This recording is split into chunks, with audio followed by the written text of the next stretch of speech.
ಬಾಲ್ಯ ವಿವಾಹ ತಡೆಯಲು ಕಠಿಣ ಕಾನೂನು. ಇನ್ಮೇಲೆ ಬಾಲ್ಯ ವಿವಾಹದ ನಿಶ್ಚಿತಾರ್ಥ ಮಾತುಕತೆಯಲ್ಲಿ ಭಾಗಿಯಾದವರ ವಿರುದ್ಧವೂ ಕೂಡ ಕ್ರಮ. ಇದಾಗಬೇಕಿತ್ತು. ಚಿಕ್ಕ ಮಕ್ಕಳನ್ನೆಲ್ಲ ಕರ್ಕೊಂಡೋಗಿ ಮದುವೆ ಮಾಡಿಸೋದ್ರೆ ಯಾರ್ಯಾರು ಹೋಗಿರ್ತಿರಲ್ಲ ನೆಂಟರೂಟಕ್ಕೆ ಅವ್ರ ಮೇಲೂ ಕ್ರಮ ಈಗ.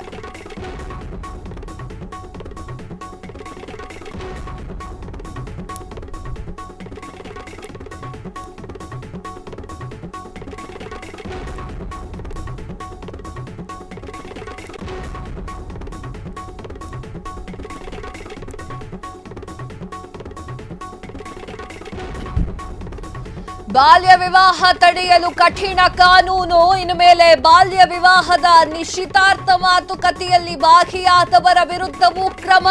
ಸುಮ್ನೆ ಊಟ ಹಾಕ್ತಾರೆ ಅಂತ ಹೋಗಿ ಸಿಕ್ಕಾಕೋಬೇಡಿ, ತಗಲಾಕೋಬೇಡಿ. ತೊಟ್ಟಿಲು ಮದುವೆ ಆದರೂ ಕೂಡ ಶಿಕ್ಷೆ ಕಟ್ಟಿಟ್ಟ ಬುತ್ತಿ. ಹೂ ಮುಡಿಸ್ಬಿಟ್ಟು ಬರ್ತೀನಿ ಅಂತ ಹೋಗಿರ್ತೀರಲ್ಲ, ಅವರಿಗೂ ಬೀಳುತ್ತೆ ಶಿಕ್ಷೆ. ಬಾಲ್ಯ ವಿವಾಹಕ್ಕೆ ಒಪ್ಪಿದರೂ ಕುಟುಂಬಸ್ಥರ ವಿರುದ್ಧ ಕ್ರಮ ಕೈಗೊಳ್ಳಲಾಗುತ್ತೆ. ಬಾಲ್ಯ ವಿವಾಹಕ್ಕೆ ಯಾರೇ ಒತ್ತಡವನ್ನ ಹಾಕಿದ್ರೂ ಕೂಡ ಕ್ರಮವನ್ನ ಕೈಗೊಳ್ಳಕ್ಕಾಗತ್ತೆ. ಪೆಪ್ರಮೆಂಟ್ ಕೊಡಿಸ್ತೀನಿ ಅಂತ ಹೇಳಿ ಸುಮ್ಮನೆ ಮದುವೆ ಮಾಡಿಸ್ಬಿಡೋದಲ್ಲ. ಸಂಪುಟ ಸಭೆಯಲ್ಲಿ ಮಹತ್ವದ ನಿರ್ಧಾರವನ್ನ ಕೈಗೊಳ್ಳಲಾಗಿದೆ. ಬಾಲ್ಯ ವಿವಾಹಕ್ಕೆ ಇದಿಷ್ಟು ರೀತಿಯ ಕಾನೂನನ್ನು ತರಲಾಗ್ತಾ ಇದೆ. ಯಾಕಂತಂದ್ರೆ ಬಾಲ್ಯ ವಿವಾಹದ ಸಂಖ್ಯೆ ನಾವು ಆಧುನಿಕ ಜಗತ್ತಿನಲ್ಲಿ ಇದ್ರೂ ಕೂಡ ಹೆಚ್ಚಿಗೆ ಆಗ್ತಾ ಇದೆ. ಅಂತಂದ್ರೆ ನಮ್ಮ ಪರಿಸ್ಥಿತಿ ಏನಾಗಿರಬೇಡ, ನಮ್ಮ ಸಮಾಜದ ಪರಿಸ್ಥಿತಿ ಏನಾಗಿರಬೇಡ, ಇನ್ನೂ ಕೂಡ ಬಾಲ್ಯ ವಿವಾಹಗಳು ನಡೀತಾ ಇದೆ ಅಂತಂದ್ರೆ ಆಧುನಿಕ ಜಗತ್ತು ಟೆಕ್ನಾಲಜಿಲಿ ಮುಂದೆ ಹೋದ್ರೆ ಏನ್ ಪ್ರಯೋಜನ?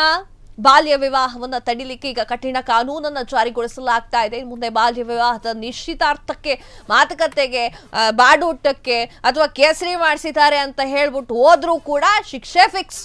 ತೊಟ್ಟಿಲು ಮದುವೆ ಆದ್ರೂ ಕೂಡ ಶಿಕ್ಷೆ ಕಟ್ಟಿಟ್ಟ ಬುತ್ತಿ. ಅಂದ್ರೆ ಚಿಕ್ಕ ವಯಸ್ಸಲ್ಲಿ ಇರ್ಬೇಕಾದ್ರೆ ಅದೇನೋ ಮಾತುಕತೆ ಅಂತ ಮಾಡ್ಕೊಳ್ತಾರಂತಲ್ಲ, ತೊಟ್ಟಿಲು ಮದುವೆ ಮಾಡ್ಸೋಣ ಅಂತ ಹೇಳ್ಬಿಟ್ಟು ಮಾಡಿಸ್ಕೊಳ್ಳ, ಹಂಗಾದ್ರೂ ಶಿಕ್ಷೆ ಫಿಕ್ಸು. ಅವ್ರವ್ರ ಮನ್ಸಿಗೆ ಬರ್ಬೇಕ್ರಿ. ಮದುವೆ ಯಾರನ್ನೋ ಆಗ್ಬೇಕು ಅಂತಂದ್ರೆ ಅವ್ರಿಗೆ ಅನ್ನಿಸ್ಬೇಕು, ಹೆಣ್ಣು ಮಕ್ಕಳಿಗೋ ಗಂಡು ಮಕ್ಕಳಿಗೋ ಏನೋ. ಸುಮ್ಮನೆ ನೀವು ಡಿಸೈಡ್ ಮಾಡ್ಕೊಂಡ್ಬಿಟ್ರೆ ತೊಟ್ಟಿಲು ಮದುವೆ ಅಂತ ಅಲ್ವಾ.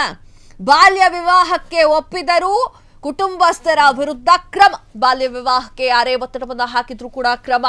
ಸಂಪುಟ ಸಭೆಯಲ್ಲಿ ಮಹತ್ವದ ತೀರ್ಮಾನ. ಒಳ್ಳೆ ಕೆಲಸ. ಕ್ಷಣ ಕ್ಷಣದ ಸುದ್ದಿಗಳಿಗಾಗಿ ಫ್ರೀಡಂ ಟಿವಿ ಸಬ್ಸ್ಕ್ರೈಬ್ ಮಾಡಿ, ಲೈಕ್ ಮಾಡಿ ಹಾಗೂ ಫಾಲೋ ಮಾಡಿ. ಹೊಸ ಸುದ್ದಿಗಳ ನೋಟಿಫಿಕೇಶನ್ಗಾಗಿ ಬೆಲ್ ಐಕಾನ್ ಮೇಲೆ ಕ್ಲಿಕ್ ಮಾಡಿ.